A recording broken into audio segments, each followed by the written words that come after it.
Hey guys, what's up? We are back again with another problem, and in today's challenge, this we need to check if all the ones present in a binary array that is zero, the array that contains only zero ones, have at least k spaces in between them. So, for example, if the given number of k is, let's say, 2, then the number of ones, the space between each one, for example, this and this, must be at least 2. It cannot be lesser than 2, and if it's less than 2, for example, in this case, we need to return false. So what I did is I created a variable called last index, and I created a variable called current index, which should not be there. Then what I did is for each I iterated the array, and in that I checked if a number is 1. If at any index it contains 1, what I did is I checked if this condition is true or not.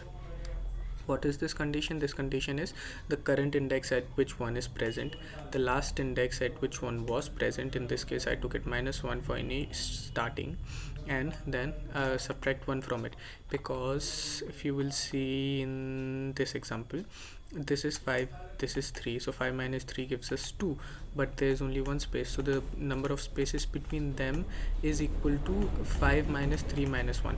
That is it, number of zeros in between them. So that's why there is a -1. But what if it's the first one that we have encountered?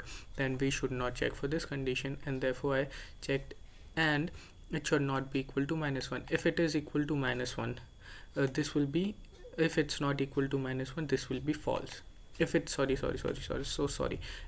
if last index is equal to -1, this would gives us false, and even if this condition is satisfied, a false won't be returned here, and then we would update our last index to the current index. So when we need to return this false, only when the last index is not equal to -1.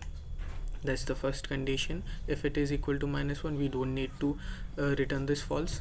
Second, the number of spaces between I and last index is less than k. If it is equal to k, for example, if it's 2, it's totally fine with us, but if it's less than 2, then we need to return false.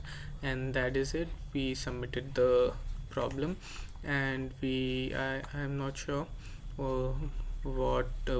how many percent of memory or users did I beat it with this, but we can clearly see this requires big of constant extra space, and the runtime would be big of n, because it would at least go through this loop for once, and there are 2 if conditions, and that's it.